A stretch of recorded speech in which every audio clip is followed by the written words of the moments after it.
جس دین متین کے ہم ماننے والے ہیں وہ دین بڑا خوبصورت ہے،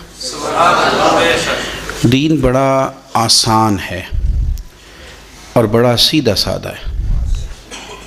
اس کے اندر نہ تکلف ہے، نہ کسی قسم کی کوئی پریشانی ہے، نہ کسی قسم کا کوئی الجھاؤ ہے۔ دین کی تشریحات کرنے والے بعض لوگ اس کی تشریحات اتنی مشکل کرتے ہیں، اور دین پر عمل کرنے والے لوگ بعض اوقات اتنے مشکل احکام کی طرف توجہ کرتے ہیں کہ جو نیا آنے والا آدمی ہے وہ پریشان ہو جاتا ہے۔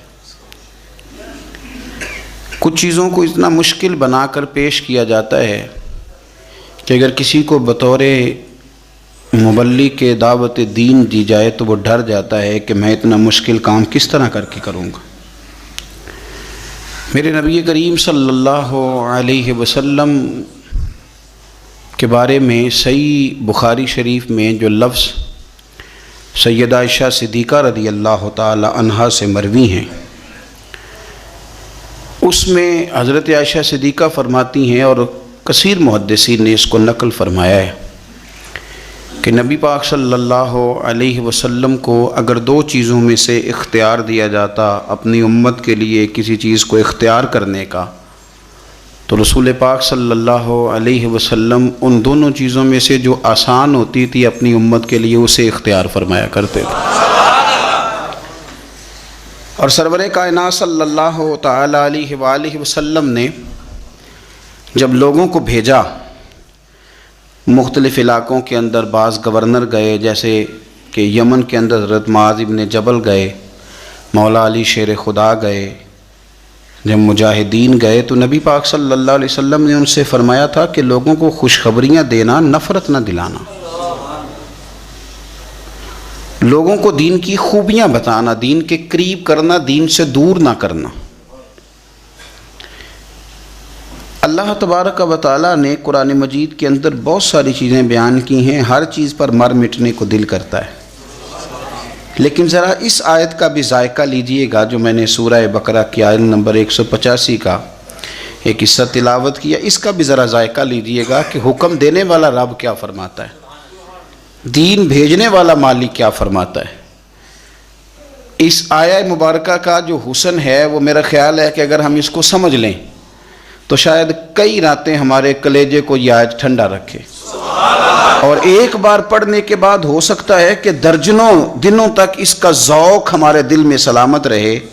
انداز دیکھیے گا، فرمایا یرید اللہ بکم الیسر، فرمایا تمہارا رب تمہارے اوپر آسانی کرنا چاہتا ہے۔ ختم ہو گئی بات، تمہارا رب تمہارے اوپر آسانی کرنا چاہتا ہے۔ ولا یرید بکم العسر، تمہارا رب تم پر مشکل نہیں کرنا چاہتا۔ اللہ تمہارے لیے آسانیاں فرمانا چاہتا ہے، تمہارے لیے دشواری نہیں کرنا چاہتا۔ تو جو پیغام دینے والا ہے جب وہ کہتا ہے کہ میں کرنا ہی آسانی چاہتا ہوں، اب آپ میری بات کو سمجھیں، جب مالک کسی پر آسانی کرنا چاہے، جب اللہ ہی اپنے بندوں پر آسانی کرنا چاہے تو پھر مشکل ہو سکتی ہے؟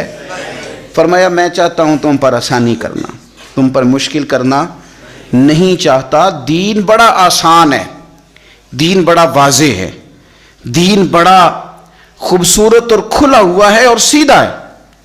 کیونکہ آج شوق ہے لوگوں کو، میں ایک بات کی سالوں سے نشاندہی کر رہا ہوں کہ بحث بہت زیادہ ہونے لگی ہے، اس پر بھی 20 مقالے ہوں گے، اس پر بھی 9 گھنٹے کی تقریر ہوگی، فلانی بات پر بھی آپ ضرور کریں، علمی باتیں بیان ضرور کریں، پر یہ انداز اختیار نہ کریں کہ کسی کو محسوس ہو کہ یہ چیز الجھی ہوئی ہے، سلجھنے میں وقت لگے گا۔ دین بڑا آسان ہے، رسول پاک علیہ السلام نے سارا سلجھا ہوا دین ہمیں عطا فرمایا، اس میں کوئی تشدد نہیں، کوئی جبر نہیں، کسی جگہ کسی شخص کے لیے آزمائش نہیں، بالکل آپ کی طبیعت کے فطرت کے مطابق دین چلتا ہے۔ یہ الگ بات ہے کہ ہم نے فطرتیں ہی اپنی بدلنی شروع کر دی ہیں، مزاج ہی بدلنے شروع کر دی ہیں، ذوق ہی بدلنے شروع کر دی ہیں، ورنہ جو انسان کا اس کی فطرت کا اصل ذائقہ ہے، دین اس ذائقے سے بات کرتا ہے، اس ذائقے کے ساتھ۔ اور آسان دین رسول کریم صلی اللہ علیہ وسلم نے ہمیں دیا، دین آسان ہے، بس آپ سمجھ لیں اس بات، یہ مشکل نہیں ہے. حضور صلی اللہ علیہ وسلم نے ہمیں آسان دین دیا. پرانی امتوں کے اندر جو دین کے معاملات تھے وہ بڑے مشکل تھے. آپ سن لیتے ہیں تقریریں, کبھی غور کیا کریں نا کہ کسی شخص کے وجود کے کسی حصے کو اگر نجاست لگ جاتی تھی تو وہ دھونے سے پاک نہیں ہوتا تھا, اس حصے کو کاٹنا پڑتا تھا. آپ اس دشواری اور تکلیف کو محسوس کریں. کسی کپڑے کو نجاست لگ جاتی تو اسے کاٹنا پڑتا تھا, جلانا پڑتا تھا. مال غنیمت اگر کسی بندے کو مل گیا تو وہ اس کے لیے جائز نہیں تھا, وہ آسمان سے بجلی آ کے اسے جلایا کرتی. اور یہ کتنی مشکل بات ہے. ہم انسان ہیں, غلطی ہو جاتی ہے, نہ چاہتے ہوئے بھی ہو جاتی, عمدن نہیں سہون بھی ہو جاتی ہے. لیکن گناہ ہو جائے اور سویرے دروازے پہ لکھا جائے تو گھر سے نکلنا دشوار نہیں ہو جاتا. آپ اندازہ فرمائیں کتنا مشکل. اگرچہ ہمارے علماء نے تصریحات کر دی ہیں کہ بنی اسرائیل پر یہ جو سخت حکم آئے تھے یہ بطور سزا کے آئے تھے. انہوں نے نافرمانیاں اتنے کی تھی کہ بطور سزا کے حکم آئے. آپ دیکھیں ان کے لیے یہ حکم تھا کہ اگر تم نے کہیں نماز پڑھنی ہے تو اس مخصوص جگہ پہ پڑھو گے جو جگہ نماز کے لیے, عبادت کے لیے مخصوص کر دی گئی ہے. تیرے میرے لیے یہ حکم نہیں ہے. تیری گاڑی میں پانی کی بوتل ہے, مصلی ہے, نماز کا وقت آ گیا, وضو کر, جہاں بھی تو چاہے مصلی بچھا کے نماز پڑھ, رب اسے قبول فرما لے. یہ آسانی کر دی دین نے. لیکن ہمارا یہ حال ہے کہ اتنے آسان دین پر بھی لوگوں کے لیے عمل کرنا مشکل ہے. آپ کسی بندے سے پوچھیں کہ دین تو کہتا بڑا مشکل کام ہے جی. مثلا کیا مشکل ہے؟ وضو کرنا, نماز پڑھنا, عبادت کرنا, کیا مشکل محسوس ہوتا ہے؟ آپ جس کو بھی چھیڑے نا, یعنی سخت سردیوں میں گرم پانی سے وضو کرنے والا بھی کہتا ہے دین بڑا مشکل ہے. یعنی مسجد کے اندر گرم پانی کا انتظام موجود ہے, ہیٹر چل رہے ہیں, ہر آسانی موجود ہے, مشکل صرف سویرے فجر میں آنکھ کھولنا ہے, اس کے علاوہ کوئی شے مشکل نہیں ہے. تو ہم نے بلا وجہ بڑا مشکل ہے جی, آپ کو پتہ ہے پھر دین پہ چلنا. مثلا کیا مشکل ہے؟ داڑھی کا وزن ہوتا ہے, یہ رکھیں تو گردن جھک جاتی ہے, کیا مشکل ہے؟ اور چھوٹی رکھنے والے بھی غور کریں کہ بڑی رکھنے سے کوئی مثلا اس میں دقت کیا ہے, یہ سمجھ میں نہیں آتی بات. کون سی چیز ایسی مشکل ہے؟ ایک تو ہے کہ امام صاحب نے امامہ باندھا ہے, یہ تھوڑے سال آپ پیچھے جائیں ہمارا ہر بزرگ سر کے اوپر صافہ باندھتا تھا. مشکل کیا ہے بھلا اس میں؟ کھلا لباس پہننا مشکل ہے, روزی حلال کی کھانا مشکل ہے. مشکل تو جو ہم نے پیدا کر لیا اپنی مرضی سے وہ مشکل ہے, ورنہ دین تو بڑا پیارا ہے جو میرے رسول پاک نے عطا فرمایا. بڑا میٹھا ہے, بڑا خوبصورت ہے, بڑا ذوق والا ہے, بڑا پیار والا ہے. ہم مشکلات پر. امام صاحب کی شکایت آ گئی ہے جی ہم نے مسجد میں نہیں رکھنا. کس وجہ سے جی؟ کہتے ہیں یہ عصر کی پہلی 4 سنتے نہیں پڑھتا, عشاء کی پہلی 4 سنتے نہیں پڑھتا. تو بھئی اگر یہ ضروری ہوتی تو اللہ اسے فرض قرار دیتا. جس کو رب نے فرض نہیں قرار دیا تو کیوں فرض قرار دے رہا ہے؟ مفت میں تو فرض قرار دے رہا ہے. یہ رویہ ہمارا ائمہ مساجد کے ساتھ بھی ہے, پیر صاحب کے ساتھ بھی, اور گھر کے بوڑھوں کے ساتھ بھی یہ رویہ ہے. یہ بندہ بوڑھا ہے, اب بالکل یہ روٹی نہ مانگے, نیا کپڑا نہ مانگے, گھر کے کونے میں رہے, یہ کوئی ایسی بات نہ, کیونکہ یہ غلطی ہے اس کی کہ بوڑھا ہو گیا ہے. نہیں, مجھے ایک صاحب نے کہا کہ میرے دادا جی نے بھی ٹچ موبائل رکھا ہوا ہے. میں نے کہا یار عجیب بات ہے نا, جو چیز تیرے لیے جائز ہے وہ تیرے دادے کے لیے جائز ہے, کیسی عجیب بات ہے. مجھے امید ہے تیرے دادا جی مصطفیٰ کریم کی نعت ہی سنتے ہوں گے, وہ کسی عالم کی بات ہی سنتے ہوں گے, مجھے امید ہے وہ اللہ کا ذکر ہی. آپ کیا بات کرتے؟ ہم جان بوجھ کر وہ مشکلات کیوں پیدا کر رہے ہیں جو رب رسول نے پیدا نہیں کی؟ قصداً ان چیزوں کی طرف توجہ کیوں کرتے ہیں؟ دیکھو عبادت بڑی اچھی بات ہے نا. پیر صاحب بھی وہ والے آج کل لوگوں کو چاہیے ہوتے ہیں جن کو جا کے زبردستی مصلی سے اتارا جائے.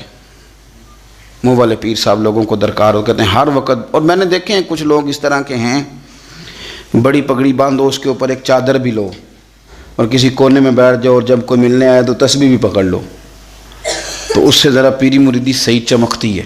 یہ کیا بات ہے؟ لیکن دین اس کی سپورٹ نہیں کرتا.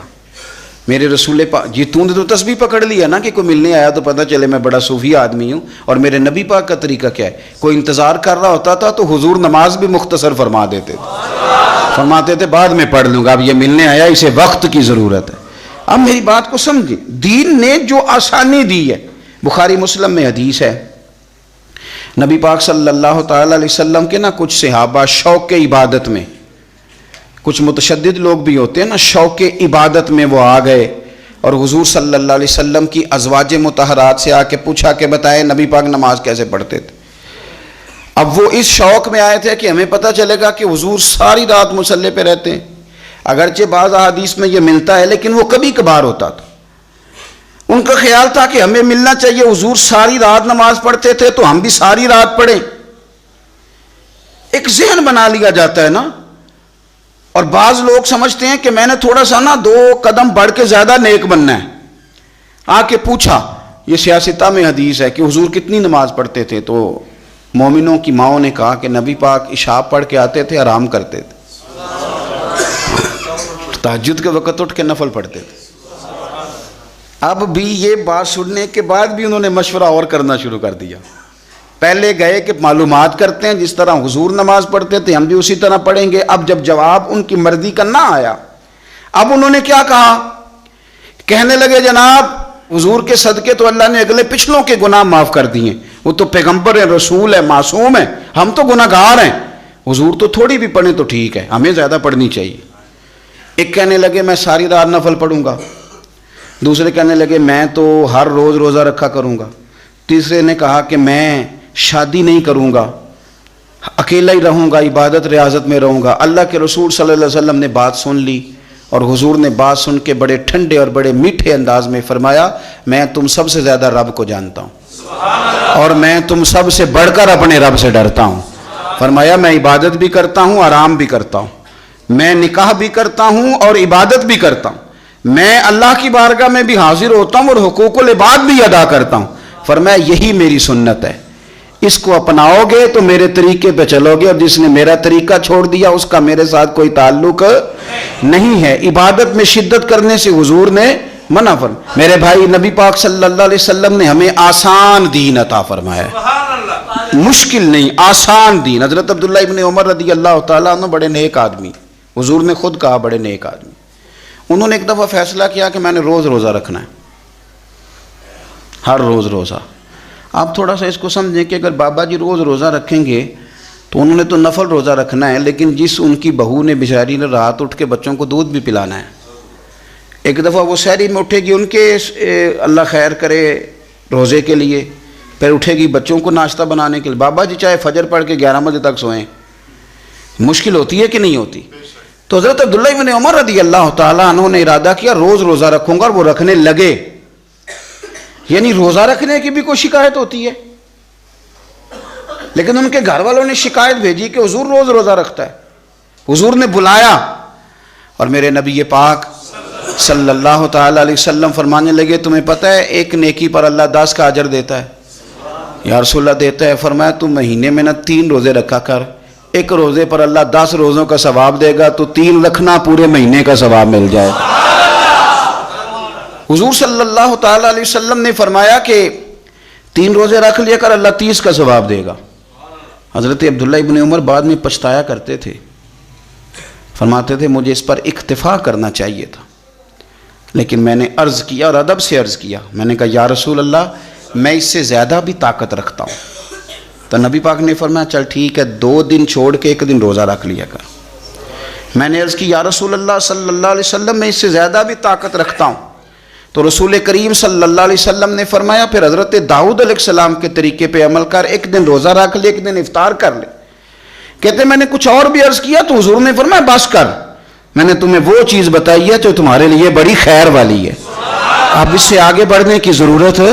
یعنی روز روزہ دیکھیں نا، روزہ رکھنے کی بھی کوئی شکایت ہے، لیکن یہ دین اتنا مشکل نہیں جتنا ہم اس کے لیے مشکلات پیدا کر لیتے ہیں۔ حضرت زینب رضی اللہ تعالیٰ عنہ نے مسجد نبوی کے 2 ستونوں کے درمیان رسی بندھوا دی تھی کہ جب تھک جاؤں گی نا میرے سے کھڑا نہیں ہوا جائے گا تو میں رسی کے ساتھ لٹک جاؤں گی، پر میں نے نفل زیادہ پڑھنے۔ حضور کی اہلیہ محترمہ نے کہ میں یہاں لٹک جاؤں گی پر میں نفل زیادہ پڑھنے۔ اب بظاہر تو بڑا پیارا کام لگتا ہے نا، کہتے ہیں فلانے صاحب میں مصلی پہ ہی رہتے ہیں، میں نے نفل زیادہ پڑھنے۔ تو نبی پاک صلی اللہ علیہ وسلم نے فرمایا رسی کھول دو، جتنے تمہیں جاگتے جاگتے پڑھے جائیں نا اتنے پڑھ لیا کرو، باقی وقت آرام کیا کرو۔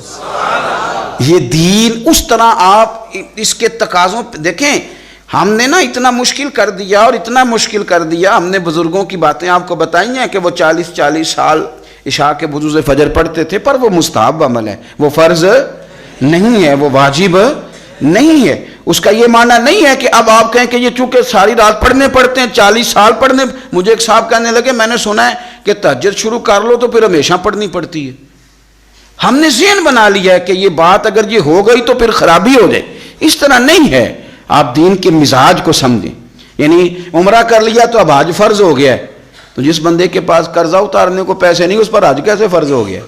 عمرہ ہے، حج ہے. جان بوجھ کر اگر آپ مشکلات پیدا کریں گے تو آپ دشواری میں آ جائیں گے.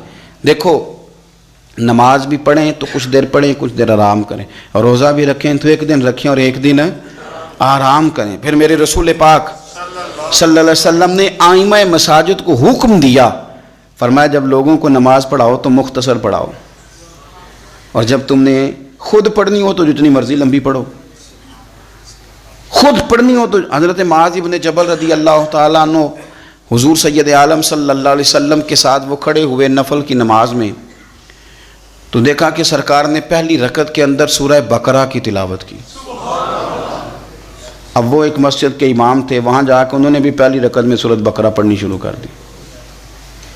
یعنی 2.25 سپارے، وہ بھی ایک رکعت میں. ایک آدمی مزدور آدمی تھا پیچھے، وہ بیچارہ تھک گیا، اور جب کچھ دیر تو وہ کھڑا رہا پھر وہ تھک گیا. اس نے نماز توڑی، ایک کونے میں جا کے اپنی نماز پڑھی، بیٹھ گیا. اب جب نماز مکمل ہوئی تو ہر آدمی اسے برا بھلا کہنے لگا، تجھ سے قرآن نہیں سنا جاتا. بہت سارے لوگ ہیں نا جی، بلا وجہ کا جبر کرتے ہیں، جان بوجھ کے مستحبات پہ زور دیتے ہیں.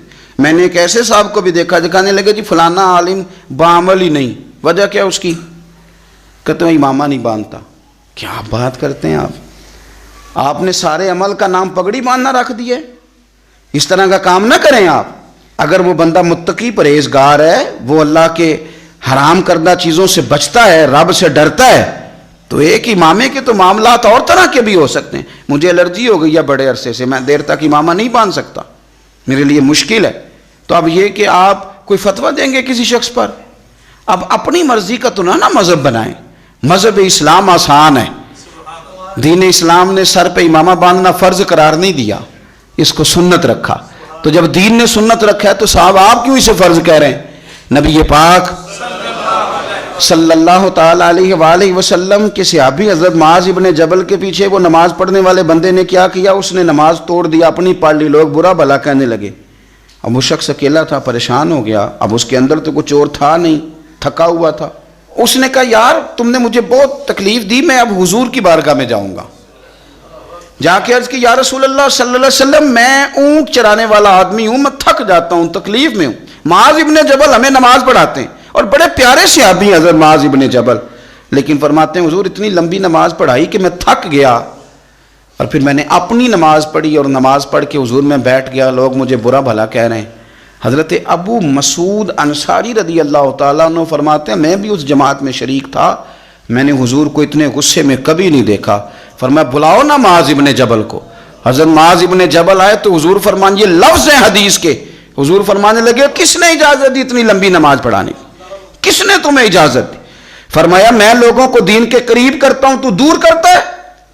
فرمایا زیادہ سے زیادہ تو نے پڑھنی ہو تو سورہ شمس پڑھ لیا کر، سورۃ الدعا پڑھ لیا کر. تو نے سورۃ بقرہ ہی شروع کر دی ہے. کس نے تجھے کہا کہ تو لوگوں کو دین سے دور کرے؟ رسول کائنات صلی اللہ تعالی علیہ وسلم نے ایک تو کہا کہ تم نماز بھی پڑھاؤ گے تو معتدل پڑھاؤ، درمیانی. کیا حسین لفظ ہیں. اس حدیث پر وجد آتا ہے یار نماز اللہ کی، اس میں کسی اور کا خیال آ سکتا ہے؟ پر پڑھو نا حدیث، مزہ آ جاتا ہے. حضور فرماتے ہیں میرا دل کرتا ہے میں نماز لمبی پڑھاؤں، پھر پیچھے سے کوئی بچہ رو پڑتا ہے تو میرا دل کرتا ہے اس کی ماں پریشان ہوگی، میں نماز مختصر کر دیتا ہوں. حضور نماز اللہ کی، خیال بندوں کا. تو رسول پاک صلی اللہ علیہ وسلم نماز مختصر پڑھتے ہیں لوگوں کو تکلیف نہ ہو. لیکن یہاں کچھ لوگ ضرورت سے زیادہ، وہ جی ہمارے شیخ تو ساری رات نفل پڑھتے ہیں. تو بھائی پڑھتے ہوں گے آپ کے شیخ، کس نے منع کیا؟ مجھے ایک صاحب کہنے لگے ہمارے حضرت ساری رات نفل پڑھتے ہیں. میں نے کہا ان کو کام بھی تو نفلوں کا ہے نا، نہ انہوں نے کوئی حدیث پاک پڑھنی، نہ اس کی شرح پڑھنی، نہ انہوں نے کسی تفسیر کو ہاتھ لگانا۔ حضرت جی ویلے ہیں، یہاں صبح 9 بجے سے زور تک تویز لکھنے ہیں، یہاں رات کو انہوں نے، وہ بھی آپ کا خیال ہے انہوں نے بتایا ہوگا، ویسے جو رات کو اکیلے میں نفل پڑھے نا، اب اس نے کوئی لائیو تو چلانے نہیں کہ آپ کو پتہ چل گیا نفل پڑھ رہا ہے، اگر وہ پڑھتا ہے تو اس کا اور اس کے اللہ کا یہ معاملہ ہے، اس میں اس طرح کا اس کا ابلاغ کرنے کا کوئی معنی۔ ہمارا یہ مزاج بن گیا کہ ضرورت سے زیادہ ایسی چیزوں کو ہم توجہ ان چیزوں پر دیتے ہیں جس کی شریعت ہمیں اجازت۔ نبی پاک صلی اللہ تعالیٰ علیہ وآلہ وسلم نے کیا فرمایا؟ حضور نے فرمایا دسترخوان پہ کھانا چنا ہو اور تمہیں بھوک لگی ہو، یعنی یہ مسئلہ روٹی کا ہے۔ وہ پنجابی میں کہتے ہیں کہ جے پیٹ نہ پئیاں روٹیاں تو پھر ساریاں گلاں جھوٹیاں، بھائی کھانا ہی نہیں آپ نے کھلایا۔ وہ اقبال کے سامنے بھی ایک آدمی کو بڑی بھوک لگی ہوئی تھی تو ایک مولانا تقریر سنائے جا رہے تھے۔ سنی بڑے اچھے لوگ ہیں، محفل بھی کراتے ہیں، لنگر بھی کھلاتے ہیں، یہ بڑا حسین معاملہ ہے، لوگ مذاق تو اڑاتے ہیں پر اس کا حسن کبھی آپ ملاحظہ کریں۔ اقبال کے سامنے تقریر کیے جا رہا ہے مولانا صاحب، اور بندے کو بھوک لگی، وہ بڑا پریشان ہے کہ اب یہ چھوڑے تو روٹی بھی کھاؤں میں، بھوک شدت سے لگی ہو تو کچھ سوچتا ہی نہیں۔ تو وہ اقبال نے جب دیکھا تو اقبال کہنے لگے مولانا فاقہ کش کو درس شریعت سے کیا غرض، اس فاقہ کش کو درس شریعت سے کیا غرض، اس کے شکم کی آگ کو تو روٹی چاہیے، اسے روٹی دے لے پھر دین بتانا، مہربانی کر روٹی کھلا لے پھر اگلی بات کرنا۔ میرے بھائی غور کریں میری بات، اس لیے صوفیاء لنگر کا اہتمام بہت زیادہ کرتے کثرت کے ساتھ، کہ اگر بھوک لگ جائے گی تو بڑے کام رہ جائیں۔ سیاستہ کی روایت عرض کر رہا ہوں، حضور فرماتے ہیں روٹی لگی ہے، ادھر عشاء کی جماعت کھڑی ہو گئی، شارحین نے لکھا ہے شرط یہ ہے کہ بھوک شدید لگی ہو، شدید بھوک ہو، ہلکی بھوک پر یہ حکم نہیں، شدید بھوک لگی ہو، کھانا لگ گیا، ادھر جماعت تیار ہو گئی تو مدینے والے رسول فرماتے ہیں تو پہلے روٹی کھا لے پھر نماز میں شامل ہو جائے۔ اتنا سوکھا دین، اتنا آسان دین، اتنا مزیدار دین، اور یار اس سے تو پیارا دین کہاں سے لائے گا جو تیری بھوک کا بھی خیال رکھتا ہے، جو تیری بھوک تک کا خیال رکھتا ہے، تیری بھوک تک کا کہ اس نے روٹی کھانی ہے، پھر تجھے اگلی بات بتا۔ اتنا پیارا دین بھی کہیں سے ملے گا؟ میرے رسول کریم صلی اللہ علیہ وسلم نے درجہ بدرجہ ہمیں، یہ نماز تراویح کا معاملہ ہے نا جی، تو حضور نے ایک دن نماز تراویح پڑھائی تو بہت سارے لوگ آ گئے، اگلے دن دوسرے دن تراویح کے لیے حضور باہر آئے، جماعت کرائی تو اور زیادہ لوگ آ گئے، تیسرے دن جماعت کرائی تو چوتھے دن مسجد بھر گئی، حضور باہر ہی نہیں آئے جماعت کرانے کے لیے، لوگ انتظار کرتے رہے، حضور نہیں آئے۔ اگلے دن حضور فجر میں تشریف لائے تو فرمایا مجھے پتا تھا تم میرا انتظار کر اور تم بہت سارے آئے ہو، مجھے پتا تھا، بے خبر ہو جو غلاموں سے وہ آقا کیا ہے، مجھے پتا تھا تم آئے ہو۔ فرمایا میں آیا اس لیے نہیں کہ کہیں یہ 20 رکھتے تم پر فرض نہ کر دی جائیں، تم مشکل میں آ جاؤ گے، مشکل ہو جائے گی تمہارے لیے۔ اب تراویح سنت ہے، یعنی کسی وجہ سے رہ بھی جائے تو وہ والا جرمانہ نہیں جو فرض رہنے کا جرمانہ ہے، تو اگر وہ فرض ہو جاتی، میرے رسول پاک علیہ الصلوۃ والسلام نے ہمیں باتیں، یہ عدم تشدد، آپ یقین کریں کچھ لوگ نا ادب سکھا رہے ہوتے ہیں تو لگتا ہے یہ گولی بھی مار دیں گے ساتھ، اوے تجھے پتہ نہیں کہاں کھڑا ہے تو، او بھائی ٹھہر جا یار، تو کیا بندوق کے زور پہ بات کرے گا؟ یہ میرے ساتھ تو خیر لوگوں کا پیار بڑا زیادہ ہے، پھر بھی کچھ لوگ ٹائم لینے آتے ہیں تو حکم کرتے ہیں، کہتے جی کوئی ٹائم دے دے، محفل یہ تو نا ٹائم تھا محفل ہی نہیں کرانی، اور میں نے کہا میں جب پیدا نہیں ہوا تھا تب محفلیں نہیں ہوتی تھی، مرنے کے بعد نہیں ہوں گی۔ آپ گن پوائنٹ پہ کیوں اس طرح کی باتیں کرتے؟ گن پوائنٹ پہ ایسی بلیک میلنگ کہ بندہ مجبور ہو جائے۔ سرور کائنات صلی اللہ علیہ وسلم نے عدم تشدد کی بات کی، یہ حدیث بخاری میں موجود ہے، لیکن اس کا پہلا حصہ ابو داؤد شریف میں، ایک بدو آدمی دیہاتی مسجد میں آیا، کیونکہ عرب میں مسجدیں تھی ہی نہیں، اب تو اللہ کے فضل سے ہر آدمی کو مسجد کے آداب کا پتہ ہے، عرب شریف میں مسجدیں کوئی نہیں تھی، نئی بنی ہیں، لوگوں کو آداب بھی نہیں آتے، وہ پہلے تو آیا تو ایک کونے میں 2 نفل پڑھے، اور نفل پڑھنے کے بعد دعا بڑی انوکھی مانگی، کہنے لگا اے اللہ ایک میرے اوپر رحم فرما اور ایک اپنے نبی پاک صلی اللہ علیہ وسلم پہ رحم فرما، اور کسی پہ نہ کرنا معاذل۔ تو حضور مسکرائے، حضور فرمانے لگے رب کی اتنی وسیع رحمت تھی اور تو نے محدود کر دیا اسے، بس 2 پہ رحم فرما اور نہ کسی پہ فرما۔ اگرچہ شارحین کہتے ہیں یہ بھی اس کا پیار تھا، کہ یا اللہ میرے اور نبی پاک کے بیچ کسی اور کو شامل نہ کرنا. یہ بھی پیار تھا. لیکن حضور نے فرمایا اللہ کی رحمت وسیع ہے، اسے محدود نہ کر. ایک کونے میں نماز پڑھی، دوسرے کونے میں جا کے پیشاب کرنے لگ گیا. صحابہ دوڑے کہ اسے پکڑتے ہیں اور مارتے ہیں، اس کی تھوڑی مرمت کر. کو پتہ نہیں مسجد ہے. نبی پاک صلی اللہ علیہ وسلم نے فرمایا ٹھہر جاؤ، اسے پیشاب کر لینے دو. آپ کو بتاؤں اس حدیث پر بڑی بڑی یونیورسٹیوں میں ریسرچ ہوئی. اتنا بڑا فیصلہ، اتنا بڑا فیصلہ. بہت بڑے لوگ جو میڈیکل سے تعلق رکھتے تھے، مثانے پر بات کرتے تھے، انسانی مثانے پر، انہوں نے کہا کمال ہو گئی. اگر انسان کو بیچ میں پیشاب روکنا پڑ جائے تو بڑی شدید بیماریوں کا شکار ہو جاتا. مدینے والے رسول نے بتایا کہ مسجد کا ادب اپنی جگہ پہ، لیکن اس وقت جو کیفیت ہے اس کا رنگ اپنی جگہ پہ. فرمایا اسے نہ پیشاب کر لینے دو، اسے مکمل کرنا. اس نے پیشاب کر لیا. حضور نے فرمایا جہاں اس نے پیشاب کیا وہاں پانی بہاؤ، دھو ڈالو مسجد کو. اور اس بندے کو قریب بلایا. نہ حضور کے لفظوں میں تشدد تھا، نہ انداز میں کوئی جبر تھا. حضور نے اس کو تھپکی دی اور فرمایا تو نے نماز جو پڑھی تھی تو پیشاب کیسے کر لیا؟ مسجد نماز کے لیے ہیں، پخانے اور پیشاب کے لیے نہیں ہیں. میری بات کو آپ سمجھیں. یعنی کتنا یہ کبھی فعل ہے بظاہر. بظاہر کتنی غلط بات ہے کہ مسجد میں پیشاب کر دینا. کو کسی کا بچہ بھی کر دے تو شاید ہم گرے بان پکڑ لیں کہ بچے کو تو کون لے آیا ہے. لیکن ایک جیگتے جاتے سمجھدار آدمی نے پیشاب کیا. یہاں تو ہو سکتا ہے کمیٹی کا صدر جو ہے وہ بند کر دے مسجد میں آنا کہ تو نے نہیں آج کے بعد آنا، تجھے پتہ کو نہیں مسجد آنے جانے کا. بھائی جو ٹھنڈا اور میٹھا دین میرے رسول پاک نے عطا فرمایا، اس کی قدر کرو، اس کو سمجھو، اس کی خوبصورتی پر غور کرو. ایک حدیث پڑھنے لگا ہوں میں سیاستہ سے. ہم پر اعتراض کرتے ہیں کافر مشرک، کہتے ہیں اسلام کی سزائیں بڑی سخت ہیں، چور کے ہاتھ ہی کاٹ دیتے ہیں. لیکن میں کہتا ہوں تم نے دین پڑھا نہیں نا، تم قریب نہیں نہ آئے. کاش تم کبھی آ کے اس کو سیکھتے، تمہیں پتہ چلتا ہے اس کا حسن کتنا پیارا ہے. ایک غریب صحابی حضرت عباد بن شرجیل. دیکھیں اسلام چور کے ہاتھ کاٹنے کا حکم دیتا ہے، لیکن جو اس کا پس منظر بیان کرتا ہے. ایسے نہیں کہ چوری کر لی تو ہاتھ کاٹ دیا. اسلام پہلے دیکھتا ہے کہ وجہ دیکھو چوری کیوں کی. حضرت عباد بن شرجیل رضی اللہ تعالیٰ عنہ کہتے ہیں بھوک نے ستا لیا، مجبور ہو گیا، پڑوسی کے باغ میں چوری کر لی، کچھ پھل کھا لیے، کچھ چادر میں چھپا لیے. اس نے پکڑ لیا، میرا کپڑا بھی چھین لیا. میں عزت دار آدمی تھا. عزت دار آدمی جب اس طرح کا معاملہ ہو تو زمین پھٹ جاتی ہے. پھر اس کا دل کرتا ہے کہ اب میں کہیں کھو جاؤں. کہتے ہیں اس نے مجھے گرفتار کیا، اور جب وہ لے جا رہا تھا تو میری آنکھوں کے آگے اندھیرا تھا. یار کیا بنے گا؟ فرماتے میں قربان جاؤں، لے گیا مجھے دروازہ رسول پہ.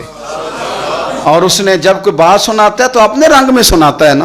آپ میری بات پہ غور کریں. کوئی اس جگہ کھڑا ہونا پڑ جائے تو یہ کتنا کٹھن مرحلہ ہے. کہتے ہیں میں کھڑا تھا حضور کے سامنے. اس نے کہا حضور اس نے چوری کیا، یہ دیکھے میں نے اس کا کپڑا چھینا ہے. تو کہتے ہیں میرے رسول پاک نے میری طرف توجہ کی، اور حضور نہ توجہ میری طرف کر رہے تھے اور بات اس سے کر رہے تھے جو پکڑ کے لایا. حضور فرمانے لگے مجھے پتہ ہے یہ غریب ہے، یہ تنگ دست ہے، یہ مقروض ہے، یہ پریشان ہے. فرمایا بجائے مجھ سے کچھ کہنے کے حضور میرے اس ہمسائے سے کہنے لگے جب یہ بھوکا تھا تم نے کھانا کیوں نہیں کھلایا؟ جب یہ ننگا تھا تم نے کپڑا کیوں نہیں پہنایا؟ کیا انداز ہے بات کرنے کا. فاضل بریلوی فرماتے ہیں چور حاکم سے چھپا کرتے ہیں یا اس کے سوا، تیرے دامن میں چھپے چور انوکھا تیرا. اور ایک پنجابی کا شاعر کہتا ہے میں قابل رحم سوالیاں، للہ میری امداد کرو، میں پتلا جرم خطا دا ہاں، تیرا چوراں پر سینہ زور نہیں. نبی پاک صلی اللہ علیہ وسلم فرمانے لگے اب چور کی سزا کا اعلان ہونے لگا. جہاں مجرم کو ملتی ہیں جزائیں بھی عطائیں بھی، مدینے میں جو لگتی ہے عدالت ہو تو ایسی ہو. حضور نے سزا کا اعلان کیا. فرمایا تو پکڑ کے لے نہیں سے؟ حضور ہاں. فرمایا اس کا کپڑا بھی واپس کر.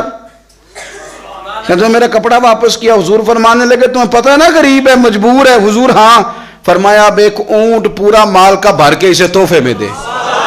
جہاں مجرم کو ملتی ہیں جزائیں بھی عطائیں بھی، مدینے میں جو لگتی ہے عدالت ہو تو ایسی ہو. آسان دین، پیارا دین، درد والا دین، تیری ہر مجبوری کو سمجھنے والا دین، تیری ہر کمزوری کو پر غور کرنے والا دین، تیرے ہر دکھ پر مرہم رکھنے والا دین. او یارو کہیں اور سکون نہیں ملے گا۔ وہ دیکھو مرد کلندر اقبال لاہور میں بیٹھ کے مدینے کی طرف منہ کر کے کہتے ہیں نہ کہیں جہاں میں اما ملی، جو اما ملی تو کہاں ملی میرے جرم خانہ خراب کو۔ لفظ دیکھیں کتنے عجیب ہے، میرے جرم حضور خانہ ہی خراب ہو گیا میرے جرم نہ جہاں میں کہیں بھی اما ملی، جو اما ملی تو کہاں ملی میرے جرم خانہ خراب کو تیرے عفو بندہ نواز میں، میرے جرم خانہ خراب کو تیرے عفو بندہ نواز میں۔ حضور جو میرا خانہ خراب ہو گیا یہ کہیں اور بچ نہیں سکتا، یہ آپ ہی بندہ نوازی کریں گے تو کرم ہوگا۔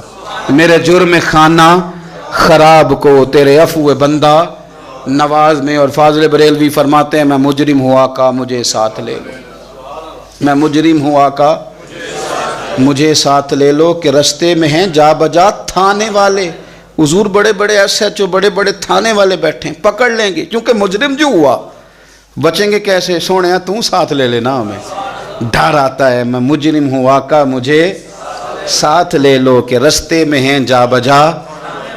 دین بڑا آسان ہے، آپ کوئی بھی اور طریقہ اپنائیں گے تو مشکل میں آ جائیں گے۔